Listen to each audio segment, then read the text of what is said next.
बिस्मिल्लाहिर्रहमानिर्रहीम। अस्सलाम वालेकुम जी, कैसे हैं आप सब? उम्मीद है ठीक होंगे। अल्लाह ताला आपको बेशुमार रहमतों और बरकतों से नवाज़े, खुश रहें, आबाद रहें, आमीन सुम्मा आमीन।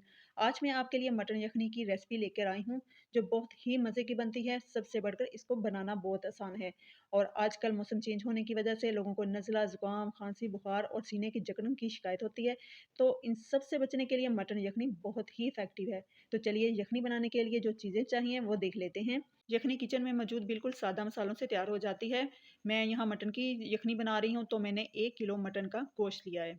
इसको अच्छे से धो लिया है। इस गोश्त में गोल बोटियाँ भी हैं और गोश्त के साथ हड्डी वाली भी हैं। ये देखें, इस तरह से। आप जब भी यखनी बनाएँ हड्डी वाला गोश्त यूज़ करें, क्योंकि जो बोन्स में से जूस निकलता है, इसके साथ जो यखनी के सूप का फ्लेवर है वो बहुत ही अच्छा बनता है और साथ ही साथ इसमें बहुत सारे न्यूट्रिएंट्स भी ऐड हो जाते हैं, जिससे यखनी का जायका दुबाला हो जाता है। इसके अलावा ये अदरक के छोटे टुकड़े कर लिए हैं, इसको पीसने की ज़रूरत नहीं। 2 छोटे प्याज लेकर इनको 2 हिस्सों में डिवाइड कर लिया है, इसको भी बारीक काटने की ज़रूरत नहीं है। और ये लहसुन की एक गट्ठी लेकर छील लिया है। और फिर ये खड़े मसाले हैं, जिसमें 1 टीस्पून ज़ीरा है, 1 टीस्पून सौंफ और 1 टीस्पून ही सूखा धनिया है। फिर 1 मोटी इलायची, 4 लौंग और ये काली मिर्च के थोड़े से तकरीबन 14 से 15 दाने हैं। 1 स्टिक दालचीनी की है और 1 टेबलस्पून नमक इसमें जाएगा, हाफ़ टी स्पून हल्दी का है और इसमें 1 टेबलस्पून भरकर देसी घी का शामिल करेंगे। देसी घी ना हो तो ज़ैतून का तेल भी यूज़ कर सकते हैं।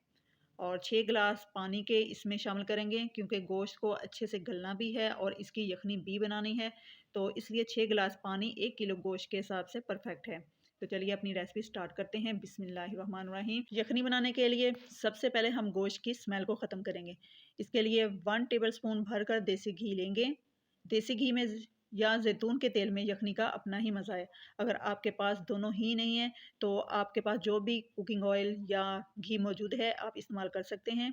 घी के गर्म होने पर इसमें गोश्त को शामिल कर लेंगे और फिर इसे बिल्कुल धीमी सी आंच पर 2 से 3 मिनट तक पका लेंगे। और इसको इतना हमने बस भूनना है कि इसका कलर वाइट हो जाए। यहाँ पर भुनाई से एक तो स्मेल इसकी ख़त्म होगी गोश्त की और दूसरा बोटी स्टॉक हो जाएगी। फिर जितना मर्ज़ी गोश्त गल जाए, बोटी घुलेगी नहीं। और यखनी में बोटियाँ और सूप दोनों अलग-अलग होने चाहिए। अगर बोटियाँ सूप में रेशा-रेशा होने लगे, तो इसे सूप का ही नाम देंगे, यखनी का नहीं। यहाँ पे एक और बात कि घी या ऑयल का यूज़ कम से कम करें। मीट का अपना भी फ्लेवर और मॉइस्चर होता है और अगर आपके गोश्त में चर्बी है, तो बिल्कुल भी घी डालने की ज़रूरत नहीं। जब गोश्त गर्म होगा, तो इसका अपना खुद का ऑयल रिलीज़ होगा और इसी में ये भुन जाएगा। गोश्त के भुनने के बाद इसमें अदरक, लहसुन, प्याज शामिल कर देंगे और साथ ही खड़े मसाले ये भी ऐड कर देंगे और पानी ये भी शामिल कर लेंगे। एक दफ़ा इसको अच्छे से हम मिक्स कर लेंगे। फिर कवर करके इसको हम 20 से 25 मिनट तक का टाइम लगा देना है। प्रेशर कुकर में पकाएंगे तो 20 से 25 मिनट इसको लगेंगे। अगर आप किसी देचकी में बना रहे हैं, तो गोश्त के गलने तक इसको पकाएंगे। अब यहाँ पे 25 मिनट हो चुके हैं, मैंने इसकी स्टीम रिमूव कर दी है। तो ये देखें, यखनी परफेक्ट कुक हो गई है। इस तरह बिल्कुल पतला सा शोरबा बनाना है। यही तो है जो इसको ऑथेंटिक यखनी का टेस्ट देता है। अगर हम इससे गाढ़ा बनाएंगे, तो ये बिल्कुल भी अच्छा नहीं लगेगा। इस स्टेज पर हम हाफ़ टी स्पून काली मिर्च का ऐड करेंगे और मिक्स कर लेंगे। अब इसकी जो बोटियाँ हैं, वो हमने सेपरेट कर लेनी हैं। एक बर्तन लेकर मैंने उसमें बोटियाँ अलहदा कर ली हैं। ये देखें, बोटियाँ अपनी शक्ल बिल्कुल बरकरार रखे हुए हैं, लेकिन ये बहुत अच्छे से गल चुकी हैं। मैं आपको तोड़कर भी चेक करवाऊँगी। पहले ये जो यखनी है, इसमें खड़े मसाले हैं, इसको छान लेते हैं और यखनी को भी सेपरेट कर लेंगे। तो ये देखें, हमने इसे छान लिया है और इसमें जो एक्स्ट्रा खड़े मसाले और अदरक के पीसेस थे, वो इस तरह बड़ी आसानी से हम छान लेंगे। तो अब इसे बोटियों के अंदर डालकर सर्व करेंगे। इसे अब मैं बोटी के अंदर डाल दूँगी।